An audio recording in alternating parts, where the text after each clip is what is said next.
네, 함께 말씀 보도록 하겠습니다. 요한계시록 11장이고, 제가 가지고 있는 성경으로는 신약성경 409면입니다. 말씀을 준비했습니다. 예, 말씀을 준비했는데 너무 다 기니까 15절에서부터 17절을 같이 읽도록 하겠습니다. 요한계시록 11장 15절에서 17절 말씀, 3절 말씀을 같이 읽겠습니다. 여러분도 따라 읽어주시면 좋을 것 같아요. 일곱째 천사가 나팔을 불매 하늘에 큰 음성들이 나서 이르되 세상 나라가 우리 주와 그의 그리스도의 나라가 되어 그가 세세토록 왕노릇 하시리로다 하니 하나님 앞에서 자기 보좌에 앉아있던 24장로가 엎드려 얼굴을 땅에 대고 하나님께 경배하여 이르되 감사하옵나니 옛적에도 계셨고 지금도 계신 주 하나님 곧 전능하신 이여 친히 큰 권능을 잡으시고 왕노릇 하시도다. 아멘. 네, 오늘 이 말씀을 가지고 함께 일곱째 천사거든요. 일곱째 천사가 나팔을 부는 장면인데 무슨 일이 일어난가? 그걸 통해서 이제 은혜를 나눠보도록 하겠습니다. 항상 그런 생각하는데요. 성경이 어려워요. 저는 이제 목사로서 말씀을 묵상하고 이렇게 연구를 하다 보면 성경이 어려운데 요한계시록 특히 어렵습니다. 쉽지 않습니다. 요한계시록 설교는 사실 잘 없거든요. 그래서 도전이 되는데 함께 은혜를 나눠보도록 하겠습니다. 두 증인이 권세를 받아 예언한다 이렇게 나와 있습니다. 11장 3절에 보면은 두 증인에게 이제 권세를 준다고 나와요. 그리고 그 두 증인이 굵은 베옷을 입고 1260일을 예언한다 이렇게 나오거든요. 1260일이면 42개월, 3년 6개월인데 이게 뭐냐면은 42개월로 하면은 이제 42라는 숫자가 그 이스라엘 백성들이 고난을 받은 숫자잖아요. 광야에서 있었던 일들, 뭐 42거와 연관된 숫자잖아요. 그러니까 고난의 수를 말합니다. 그러니까 두 증인이란 건 예수 그리스도를 증언한 두 증인에게 권세가 주어지는데 고난 가운데서 예언하게 된다라는 거죠. 교회가 환란을 겪는 동안 그 상징적인 의미죠. 두 증인이 나와서 굵은 베옷. 옛날에 이스라엘 백성들이 이제 회개할 때 베옷을 입었잖아요. 그 베옷을 입고 선지자가 입었던 옷이죠. 베옷을 입고 다가올 재앙, 심판에 대해서 계속 예언하는 거죠. 근데 결국에는요, 되게 슬픈 일이 결국엔 이 두 증인들이요, 죽어요. 그렇게 3년 6개월을 이렇게 예언을 하다가 결국에는, 악한 세력에 의해서 짐승에 의해서 죽임을 당해요. 그런데 이 두 증인이 죽임을 당하는데 결국에는 주님께서 다시 이렇게 살리시는 장면, 부활시키시는 장면이 또 나옵니다. 그러니까 어떻게 보면은 우리가 요한계시록 읽으면서 요한계시록 전반적으로 흐르는 내용은 묵시록이기 때문에 계시록이고 묵시록이기 때문에 무서워요, 좀. 그러니까 막 괴상한 생물들도 막 괴물들도 등장하고 그 마지막 때 이제 닥쳐올 환란들 그리고 재앙들 그리고 이제 죽임당하는 순교하는 사람들 이런 것들이 나오기 때문에 되게 무서운 부분이 많은데 사실은 이 요한계시록이라는 책은요 고난을 두려워하라고 만든 책이 아닌 거예요. 그러니까 요한이 반모섬에서 이렇게 계시를 받아서 쓸 때 어떤 상황이었는지 여러분 지켜보시면 알 텐데 현재 있는 닥친 그런 고난과 상황들을 이렇게 표현한 거예요. 상징적으로 말한 거고 그 가운데서 우리가 끝까지 예수님을 따라서 증인이 돼야 된다. 증인의 삶을 살아야 된다라고 한 거죠. 우리의 생각에는 그러니까 어떤 뭐 한국교회 중흥기에 살았던 우리들은 지금도 중흥기의 끝자락이라고 생각을 합니다. 어떤 한국교회 고도 성장기를 여러분들 맛보셨잖아요. 저보다도 여러분들이 더 많이 아실 거예요. 근데 그런 상황 가운데서 고난은 두려운 것이지만 신학교에 가서 이렇게 배우고 공부를 이렇게 교회사적으로 공부를 하잖아요. 우리나라 같이 이렇게 중흥기를 맞았던 국가들이 많지 않아요. 물론 부흥을 맛보긴 하지만 대부분 진짜 그리스도인들은요, 핍박받고 힘들었고 어려운 삶을 살았어요. 미국만 해도 그렇잖아요. 영국에서 청교도들이 미국으로 넘어오면서 그 바다를 건너면서 수도 없이 죽고 거기서 건너오고 나서도 거기서도 이제 정착하면서 살아가는데 많은 고난과 역경을 가지면서 그 미국이라는 나라가 이게 성장을 했잖아요. 물론 유럽에서도 마찬가지고 유럽에서도 신앙생활 하기가 진짜 제대로 그런 어떤 뭐라 그럴까 진짜 예수 그리스도의 복음을 가지고 신앙생활 하기가 어려웠는데 국교라고 했지만 마찬가지로 그리스도인의 삶은 역사적으로 볼 때 고난의 연속입니다. 만약에 우리가 여러분 중에서 누군가가 고난 속에서 예수님을 믿고 있다면 그거는요 당연한 거예요. 그러니까 요한계시록에 있는 어떤 나타나는 괴물들, 재앙들이요 우리는 좀 어떤 면에서는 좀 당연한 거라고 좀 받아들여야 될 부분이 있습니다. 우리의 짧은 삶 가운데서도 한국교회 중흥기에 살았기 때문에 그게 되게 좋아 보였던 거지. 사실은 그 기독교 전체 역사에서 보면은 기독교인들은 항상 핍박받았고 힘들었고요. 고난받았습니다. 근데 그 가운데서 중요한 건 뭐냐? 그 순간에도 우리는 예수님을 따라야 된다. 예수님을 증언해야 된다. 그러니까 예수님이 십자가에서 죽으시고 부활하잖아요. 그거랑 똑같은 이치거든요. 그러니까 신앙적인 원리인데 우리도 그 십자가에서 우리도 함께 예수님과 죽는다는 것에 대해서 그렇게 막 특이한 일이라고 생각하지 말아야 됩니다. 그 예수님 믿는다고 잘 된다? 이거는요, 굉장히 한 일부분이에요. 굉장히 적은 일이에요. 사실은 예수님 믿고서도 안 되는 경우가 많죠. 역사적으로 볼 때는 핍박받고 순교당하는 경우가 훨씬 많았으니까요. 그거를 어떻게 보면 이제 반대로 바꿔서 당연하다고 생각을 해야 됩니다. 그럼에도 불구하고 믿음을 가지고 살아간다는 걸 더 축복으로 여겨야 된다라는 겁니다. 고난이 중요한 게 아니라 그 고난 가운데서도 십자가의 삶을 진짜 예수님과 함께 걸어가느냐. 그게 중요하다는 거죠. 그래서 우리가, 네, 당연하다. 고난은 당연히 오는 거다라고 생각하면서 믿음으로 나아가시기를 축복합니다. 두 번째, 예수님이 왕으로 오신다고 하는데, 이제부터 요한계시록 11장 12절에 보면은 이제 예수님께서 강림하시는 것이 이제 나오게 됩니다. 일곱 번째 나팔 소리가 들리고 그 전에서부터 이제 예수님께서 이제 이 땅에 내려오시는 장면들이 나타납니다. 이제 왕으로 내려오신다라는 게 이제 나타납니다. 구름을 타고 하늘을 올라가는 게 예수님을 만나는 장면인데 결국에는 예수님께서 이 땅에 어떻게 오시냐면 왕으로 오신다는 거거든요. 왕으로, 만왕의 왕으로. 근데 이게 이상한 게 아니에요. 그러니까 우리가 어떻게 생각하냐면 심판이 하고 나서 예수님께서 통치자로 내려오신다. 이게 어떻게 보면 되게 극적인 드라마로 묘사가 돼요. 맞아요. 극적인 거죠. 심판 후에 예수님이 등장하시는 거니까. 그런데 우리에게는 이미 예수님이 왕인 거예요. 믿는 사람에게는 이미 예수님이 왕인 겁니다, 여러분. 그러니까 우리는요, 재림만 기다리면서 사는 사람들은 아니니까 재림을 궁극적으로 소망하면서 나아가는 건 맞는데 우리는 어떻게 보면은 예수님이 이미 우리의 통치자 되신 거거든요. 그러니까 지금 통치를 따라야 돼요. 지금 예수님의 통치를 따라야 돼요. 그러니까 예수님이 복 주시고 뭐 하시고 다 좋아요. 그런데 예수님이 우리의 왕이어야 된다고요. 지금. 지금 예수님의 음성에 따라서 살아야 되고요. 지금 예수님이 주인이어야 돼요. 그러니까 단순히 내가 기도했더니 주님이 도와주셨어. 이 정도에서 그치는 믿음은요. 나중에 재림 때 되면 당황해요. 왜? 내가 기도해서 예수님이 들어주신 적은 있었는데 내가 예수님의 말씀을 따른 적이 없었어. 그 사람은 재림 때 당황스러운 거예요. 왜? 예수님이 강제로 오시거든요. 왕으로 이제 통치자로 이제 오시거든요. 그러면은 내가 예수님 따라 살지 않았으면 나도 어느 정도 심판을 받지 않을까요, 여러분? 재림의 때 당황이라도 하지 않을까요? 우리는요, 재림의 때 당황하지 않으려면 지금 예수님이 나의 통치자인 것처럼 살아내야 돼요. 내가 어떤 일을 하는데 주님 도와주세요. 이 정도 믿음이 아니라 주님을 위해서라면 내 인생을 드릴 줄도 알고, 주님을 위해서라면 내 물질을 바칠 줄도 알고, 주님을 위해서라면 내 뜻을 꺾을 줄도 알아야 돼요, 여러분. 그러니까 내가 원하는 거 주님 안 이루어준다고 삐지고 그러는 믿음은 안 돼요, 사실은. 주님이 언제 오실지 모르잖아요, 여러분. 여러분, 이게 무서우신가요? 이게 두려운 일인가요? 그 당연한 일이에요. 예수님이 원하시면 내 삶을 드려야 되는 건요, 너무나 지극히 당연한 일입니다. 그게 큰 믿음이냐고요? 그거는 제가 보기엔 그렇게 큰 믿음은 아닌 것 같습니다. 당연한 거예요, 여러분들. 당연히 지셔야 돼요, 이제는.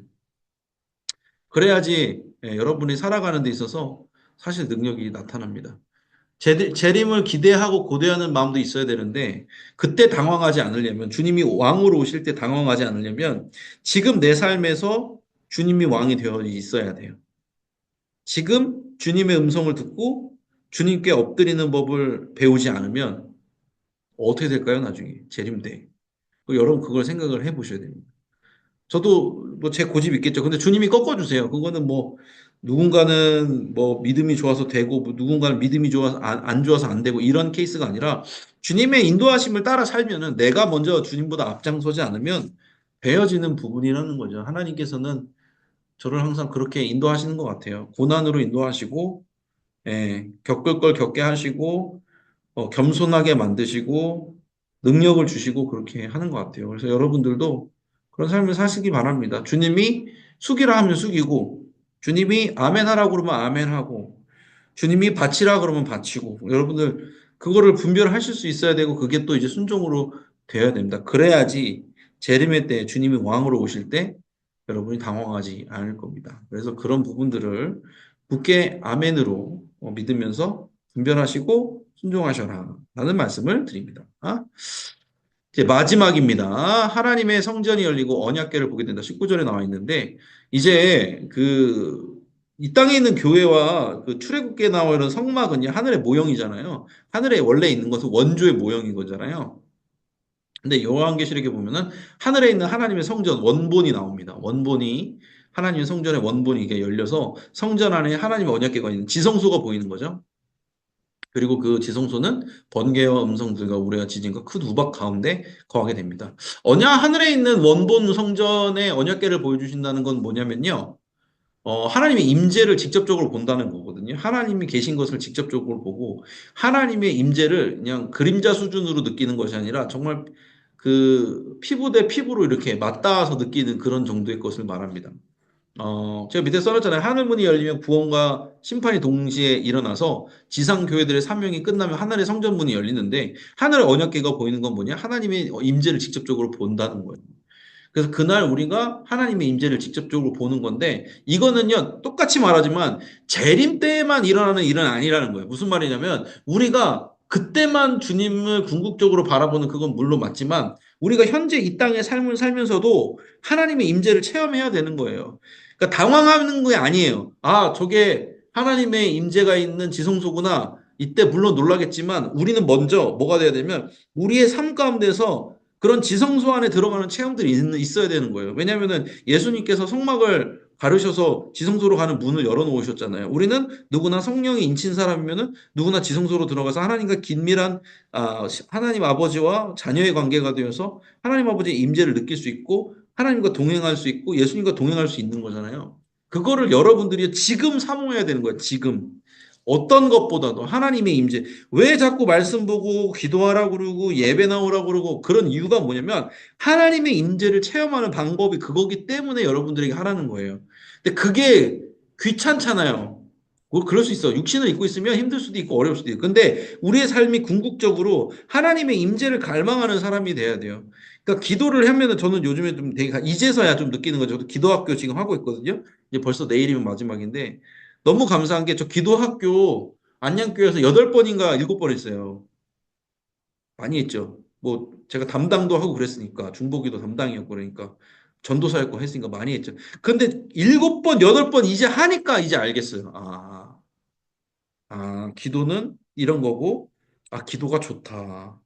요즘에야 좀 느끼는 것 같아요. 이제야 안양교회 이렇게 오래 있다 보니까 이제야 좀 아는 것 같아요. 기도가 되게 좋다. 옛날에는 기도는 열심히 해야 된다 이렇게만 알고 있었는데 이제는 어떻게 느끼냐면 기도가 참 좋다. 기도가 하고 싶다. 기도를 안 하면은 왠지 어색하다. 기도를 했으면 좋겠고, 기도 시간이 좋고, 기도 시간에 하나님의 만나는 어떤 그 시간이 너무 즐겁고, 주님이 매일 응답해 주시고, 여러분들 주님이 매일 응답해 주실 수 있어요. 기도하면요, 매일 응답해 주세요. 그게 뭐냐면은, 목사님이 영험해서 기도하는 것마다 응답을 받는다. 이게 아니라, 응답이라고 느껴진다니까요. 하루에 있었던 일과 중에 일상들이 하나님의 응답이 많아요. 근데 우리가 그걸 모르는 거예요. 왜? 하나님의 임재를 갈망하지 않으니까요.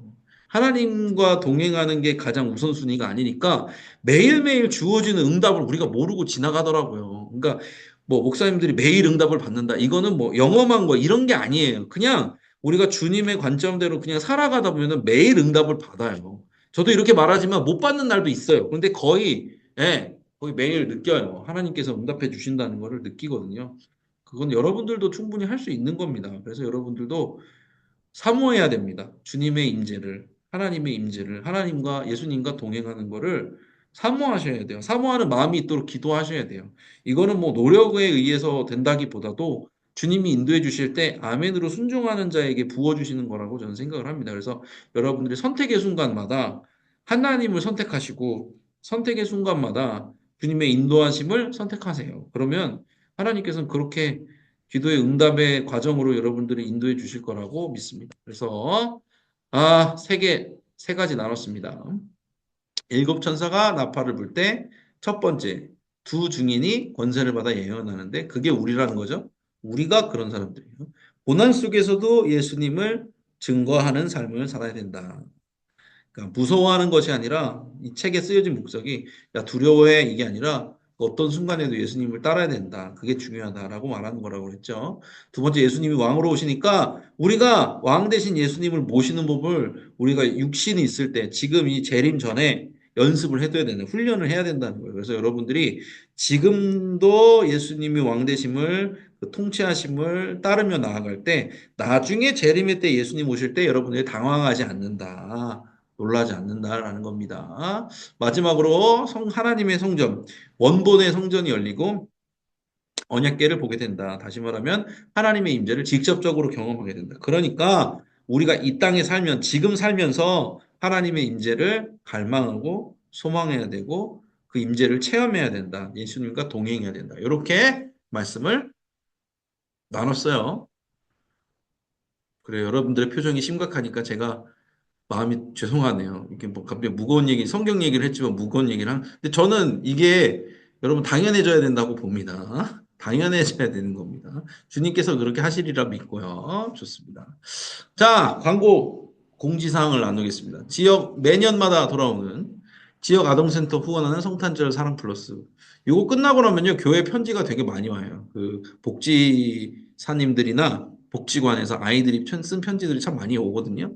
이렇게 게시해 놓을 때가 있는데, 여러분들 참 보람된 일입니다. 하나님의 사랑을 플러스해서 더해주는 일에 많이 참여해 주시기 바랍니다. 헌금 봉투에 지역아동센터 아동후원이라고 적어주시면 되고요. 온라인으로 헌금하실 분들은 지라고 이렇게 써서 소금분들한테 잘 알려주세요. 뜻깊은 일입니다. 당회구역회가 있어요. 당회구역회가 15일에 있으니까 하신 분 가능하신 당회원분들, 구역회원분들 명단 확인하시고 참여하실 분들 참여해 주시고 기도해 주시면 좋을 것 같습니다. 전도 캠페인 계속 하고 있습니다. 생명살린 캠페인이랑 같이 하고 있는데 오늘도 저기 옛날 지능 아파트죠. 푸르지오, 더샵 푸르지오를 잘 다녀왔습니다. 한 2,700세대 정도 되나요? 거기가? 예, 꽤 많은데 잘 다녀와서 전도를 했습니다. 예, 많은 세대수였는데 많은 분들이 참여해 주셔서 잘 끝났습니다. 기도해 주셔서 참여해 주셔서 감사합니다. 자, 이렇게 해서 함께 우리 중보하는 시간을 갖도록 하겠습니다.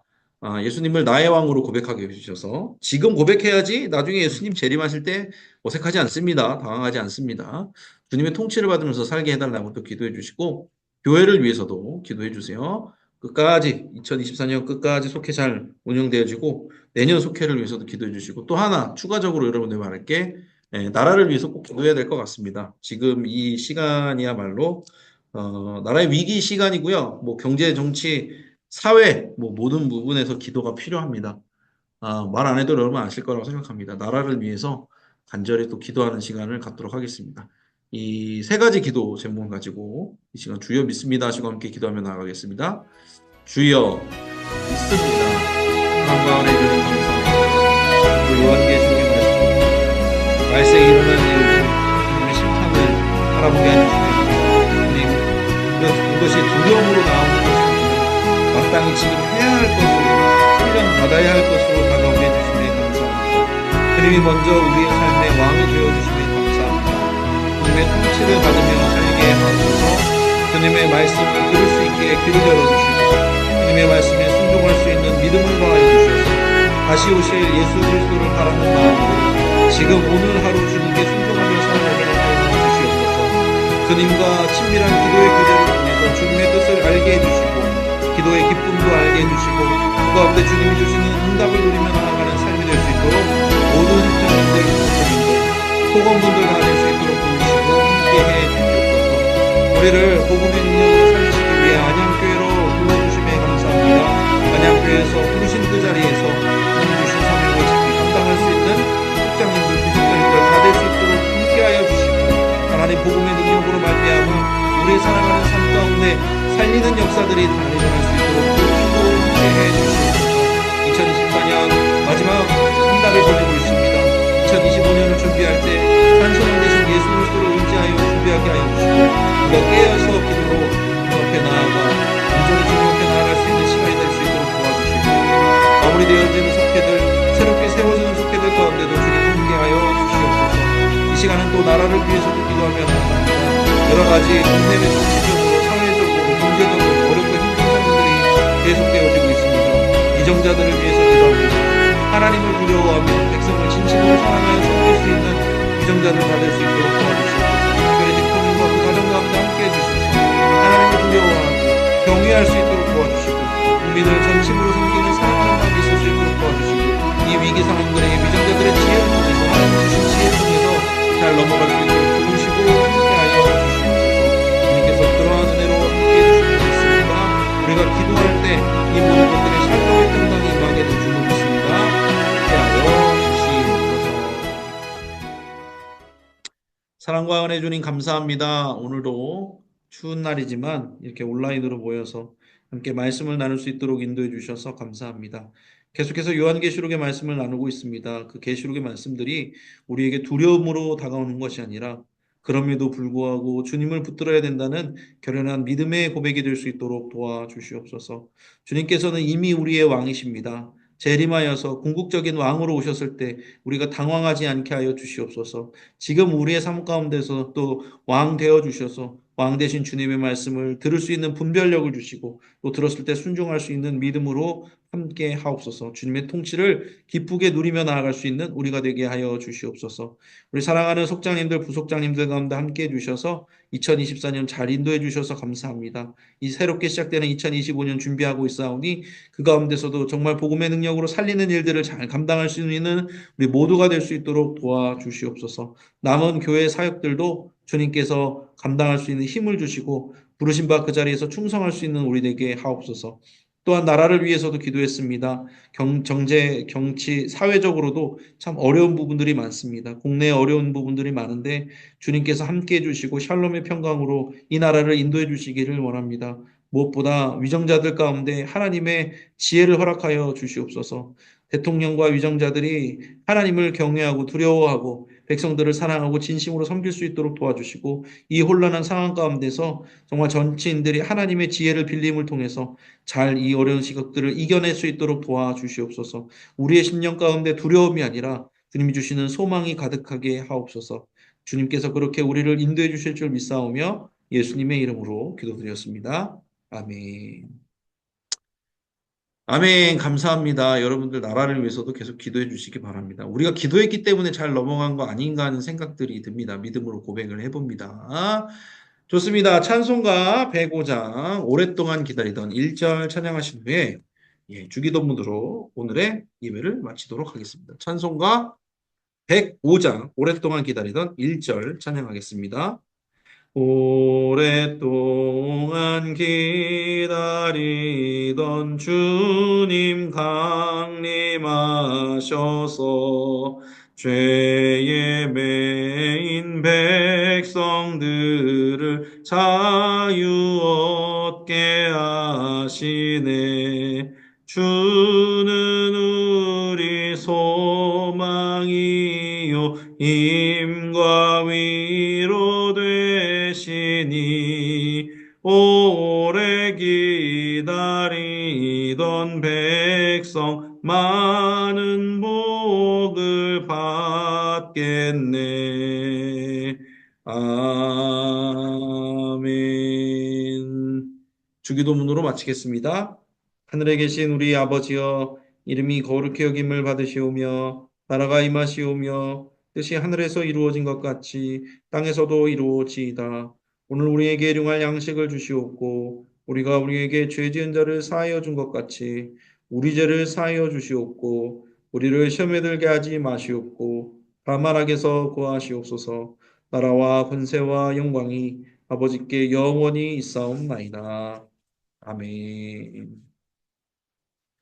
네, 감사합니다.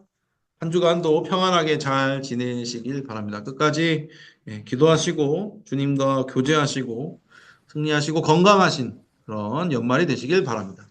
감사합니다. 평안한 저녁 되시기 바랍니다. 살펴 들어가시기 바랍니다. 감사합니다. 감사합니다. 인사해 주셔서 감사합니다. 조심히 들어가세요. 네. 아이고, 좋아요. 얼굴 보니까 너무 좋아요. 조심히 들어갔어요. 왜 안 네. 나가지? 네, 저 기다릴게요. 조심히 들어가세요. 감사합니다. 평안한 저녁 되세요.